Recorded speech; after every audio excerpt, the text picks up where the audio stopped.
Three things that Jesus most certainly said. I asked this via super chat to Gnostic Informant over at Neil's channel, go subscribe, while he was interviewing John Kloppenborg, who is a serious academic. He's not an apologist. He has no agenda except trying to discover what the facts are. He's done a lot of work on social history. He dives into the Greco-Roman world, non-canonical and canonical gospels, the sayings of Jesus. The list goes on. Go check his CV out. This guy's no joke. And I ask him, point blank, are there any sayings, because he's big on the sayings, in the Gospels that you would say, I just can't see someone wanting to make that up and put that in the mouth of a guy named Jesus? And that is exactly what I asked today. Whatever side of the coin you fall on whether there was a guy or not, MythVision has been asking this question and diving into it, hearing it from various academics. Be sure to check us out, join the Patreon, help us to continue doing what we do, and I hope you enjoy this little segment that I got to catch from John Kloppenborg. Thanks, Neil.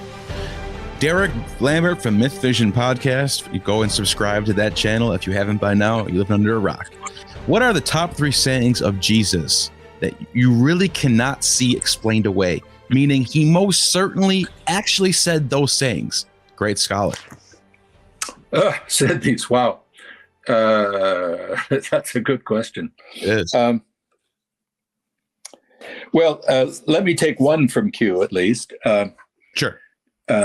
This is one that was a kind of favorite for Ed Sanders. This is somebody volunteers to follow Jesus and says, but first let me bury my father. And the response of Jesus is, let the dead bury the dead. You follow me. Now, the reason that one might say that this is probably as close to 100% Jesus as you can get is that it expresses a sentiment that is kind of shocking when one takes into account that not only for Jews of this period, but for basically all Mediterraneans in this period, you had a filial duty to take care of the dead of your family. Especially, sons had a duty to take care of a dead father or a dead mother. So much so that in later Jewish law, in the Mishnah, it says that those who have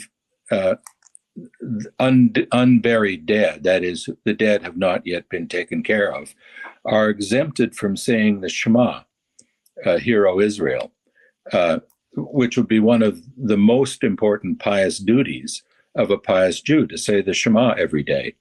So you're exempted from saying that until you have buried your father. In other words, this is duty number one, takes precedence over everything else. And so to have Jesus kind of say, well, let the dead bury the dead, would at least be a shocking saying to make. And of course, it's a little bit hard to imagine later Christians coming up with this and putting it in Jesus' mouth, because Christians didn't leave their dead lying around helter-skelter on the, they also took care of them like other good Mediterraneans, of, burying them in an appropriately pious way. This is called the criterion of dissimilarity. That is, things that really stick out as kind of shocking, that kind of violate cultural norms, that if anything goes back to Jesus, it's probably that. Something that's not a saying of Jesus, but something that happened to him, is the baptism by John the Baptist. That he had an affiliation with John the Baptist and that he was apparently baptized by him has been argued by many that that's probably one of the bedrock bits of tradition, because all of the gospel writers, that while they record it, John actually dodges it. John's gospel doesn't actually say that Jesus was ever baptized, but the others do. And they're embarrassed about this because it's pretty clear what John's baptism was about. It was a baptism of repentance, for sin forgiveness.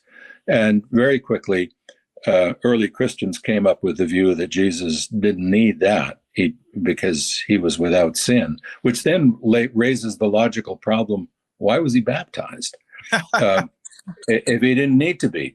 So the Matthew and Luke solve that problem in two different ways. Matthew adds a little conversation between Jesus and John the Baptist, where Jesus comes to John the Baptist, and John says, I shouldn't baptize you. You should be baptizing me.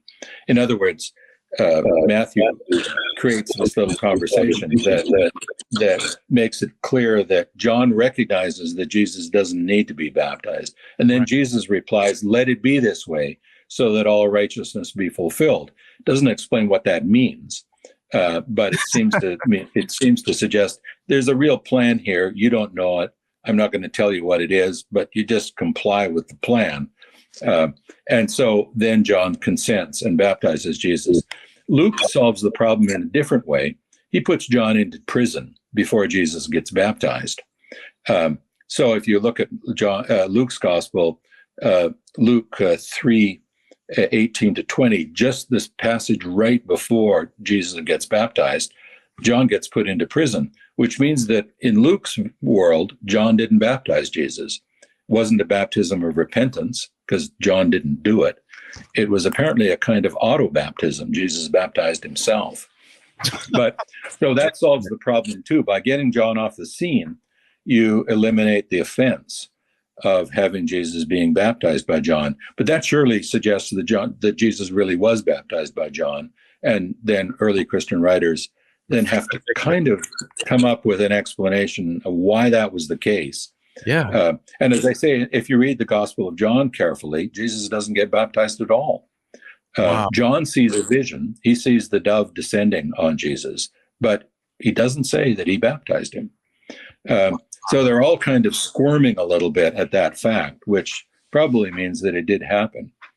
So those are the kind of two of the candidates that I would say are probably, pretty close to solid Jesus.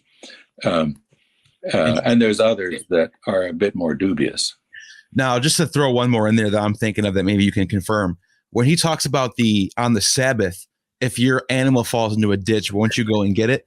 Does that seem like something that somebody wouldn't normally say that might be historical? Yeah, that's a bit more complicated, because we do have we do have some later rabbinic movement. Well, first off, there's of course a difference between animals and humans.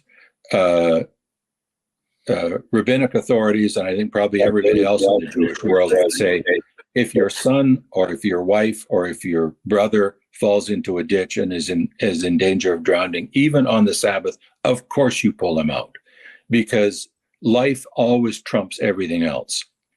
The duty to save life and the duty to preserve life trumps absolutely everything else. Becomes a little iffier when it becomes a live, a cow or a donkey or whatever. And there, the Jewish authorities are a little bit more unclear about this. Some just say you don't do anything. You can put food in so that it doesn't starve, but if it's in a ditch that's filled with water, the food is irrelevant. Others say you can put something in, and if it gets out, it gets out. That is, you can put a stick in or something like that. And I presume others, I think the livestock owner says, of course you pull them out. I'm not going to lose the value of a sheep, which is probably about 2 months' wages for a shepherd, just to comply with the Sabbath. I mean, I think you have to imagine that there's a whole range of attitudes depending on whether you own sheep or not, and whether you can afford to lose a relatively wealthy animal. And on the other side, persons who are very concerned with upholding the violation, the prohibition about doing work on the Sabbath. So I wouldn't say that would be a high candidate for authenticity. That Jesus had a different attitude towards the Sabbath, I think that has a greater likelihood of going back to authentic material. Although Ed Sanders, who I mentioned before, was very dubious about whether the Sabbath stories go back to Jesus at all, and wondered whether these are not just constructions to differentiate early Christ believers from Pharisees and other kinds of people who had much more rigorous views on the Sabbath. Interesting. Thank you for that super chat. And there's one more from Derek. Do you find anything in Paul that seems to stem from words Jesus actually spoke? Maybe 1 Corinthians 11, the night he was handed over meal? Love, Dr. Kloppenborg. Yeah, sure. It's in 1 Corinthians that you find a few sayings that look like they come from Jesus. There's the one that you just quoted from 1 Corinthians 11. There's also the divorce prohibition, which Paul says it comes from the Lord, not himself. That is that if people are married, they should not seek divorce and remarriage. And he says, I say this from the Lord, not me. So he seems to be aware of a saying of Jesus at that point.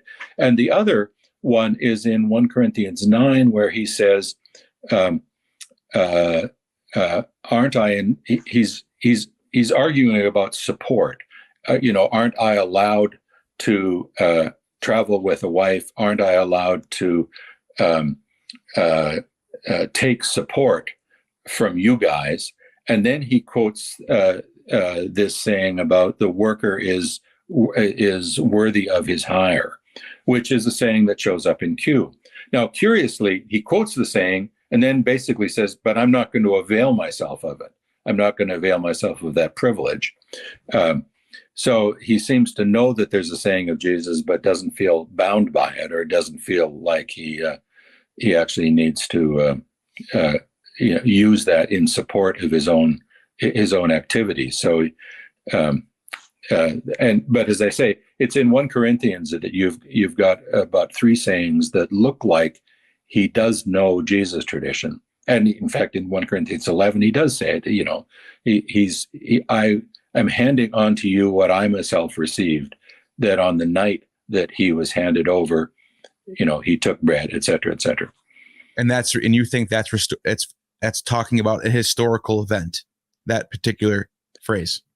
Well, at least he's quoting the words of institution from Luke there. So it's as close to a historical event as we can get. But that raises the question of whether those words of institution are either his, or are they a kind of secondary ritual development of early Christian groups. It's pretty hard to tell the difference between the two. Yeah. Thank you for that. Thank you for that question and answer. That'll be a highlight right there. That's a good one. Oh, there was actually one more last super chat just popped up from Derek. Render unto Caesar. Do you think Jesus said this? That's a good question. Yeah, I think he probably did. I'm not a historical Jesus scholar. I work on literary stuff, and I've taught courses on the historical Jesus. But moving from Mark backwards to Jesus is a tricky procedure. I think that's probably an authentic saying. What it actually means is a different question. So, what is it that belongs to Caesar? And because he says, and render unto God what is God's. Right. Is this pitting Caesar against God, or are the things that legitimately belong to Caesar, like taxes? So he might have said it, but understanding what he actually might have meant by that is a different question entirely. Wow, interesting. Thank you for that last second super chat.